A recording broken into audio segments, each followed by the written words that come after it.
Raja-Raja Dunia oleh Erizeli Bandaro. Pada usia balita tahun 1960-an, ia ikut keluarganya pindah ke Kalkuta atau Kolkata. Di tempat itu, ayahnya berhasil mendirikan pabrik baja. Di saat remaja, ia bekerja di pabrik sambil belajar sains di St. Xavier's College. Setelah lulus tahun 1970, ia menjabat sebagai trainee di pabrik. Setelah matang, dia hendak mendirikan sendiri pabrik baja di India, tapi ayahnya tidak setuju. Tahun 1976, ia membuka pabrik baja sendiri di Waru, Jawa Timur, Indonesia, bernama PT Ispat Indo. Ia menghabiskan lebih dari 1 dekade belajar bagaimana mengelola industri baja secara efisien. Pada tahun 1989, dia mengakuisisi pabrik baja milik negara di Trinidad dan Tobago, Amerika Selatan, yang nyaris bangkrut karena tidak efisien. Setahun kemudian, pabrik itu menggandakan output dan menjadi menguntungkan. Dia menggunakan model yang sama untuk sukses dalam serangkaian akuisisi di seluruh dunia, mengakuisisi perusahaan baja milik negara yang gagal karena tidak efisien. Setelah diakuisisi, dia mengirim tim manajemen khusus untuk merestruktur bisnis dan mencetak laba. Saat ini, perusahaan bajanya terdapat di Rumania, Bosnia-Herzegovina, Afrika Selatan, Polandia, Republik Ceko, Indonesia, Kazakhstan, dan banyak negara lainnya. Pada tahun 1994, ia mengambil alih ArcelorMittal yang merupakan perusahaan keluarganya. Pada tahun 2004, dia mendirikan Mittal Steel Co. NV yang merupakan hasil merger dari Ispat Internasional dan L&M Holdings dan International Steel Group yang berbasis di Ohio, Amerika Serikat. Mittal Steel Co. NV tampil sebagai produsen baja terbesar di dunia.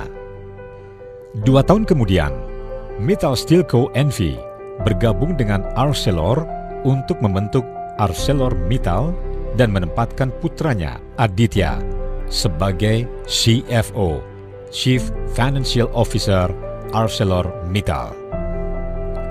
Siapa dia? Dia adalah Laxmi Narayan Mittal. Lahir 15 Juni 1950. Para pebisnis internasional menganggap dia jenius. Sebetulnya sederhana saja. Dia tahu bahwa pabrik baja itu umumnya dikuasai negara dan dikelola dengan cara tidak efisien. Di samping itu, pasar otomotif dan kapal yang paling banyak membutuhkan baja selalu dalam keadaan menentukan harga. Sementara pabrik baja yang merupakan padat modal tidak bisa bertahan dengan stok banyak. Harus hidup dari cash flow. Mittal melihat peluang itu. Selagi dia bisa membujuk negara untuk melepas pabriknya, selagi dia bisa menciptakan skema finansial untuk memperkuat likuiditas dan meyakinkan investment banker, maka dia akan menguasai pasar dengan harga yang menguntungkan. Kini, Mittal menguasai 40% market baja di Amerika Serikat. Walau Mittal sudah jadi bilioner dan memiliki rumah di Kensington Gardens 18 hingga 19, $105,7 juta. Namun sikapnya sangat ramah dan low profile. Itu kesan saya waktu bertemu dengan dia dalam forum bisnis internasional.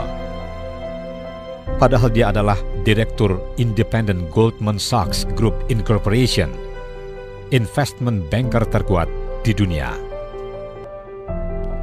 Pemerintah China mempercayainya sebagai CEO Chinese People's Association for Friendship with Foreign Count anggota Dewan Investasi Asing di Kazakhstan, Dewan Investasi Internasional di Afrika Selatan, Dewan Bisnis Internasional Forum Ekonomi Dunia, Dewan Penasihat Kellogg School of Management di Amerika Serikat.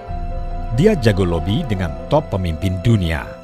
Ketika Trump menetapkan tarif impor tinggi atas baja yang masuk ke Amerika Serikat, perusahaannya di Amerika Serikat diuntungkan dari serangan baja impor dari Eropa dan China. Dia hanya menunggu perusahaan baja di negara yang kena tarif impor tinggi dari Amerika Serikat itu oleng. Saat itu, dia akan ambil alih. Konon, katanya dia tidak pernah lelah melobi untuk akuisisi KS, tapi tidak pernah berhasil. Andaikan pemerintah Indonesia mau melepas KS, berapapun dia beli, yakin KS akan mencetak laba dan menguasai pasar dunia.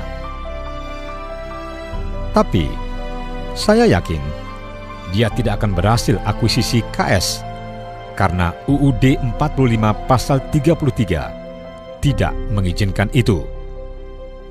Masalahnya, apakah tidak ada orang Indonesia sehebat Mittal atau mendekati sama dengan Mittal agar membuat KS berjaya sebagai perusahaan berkelas dunia? Ingat, Mittal belajar sukses jadi pengusaha baja dari Indonesia, dari orang Madura.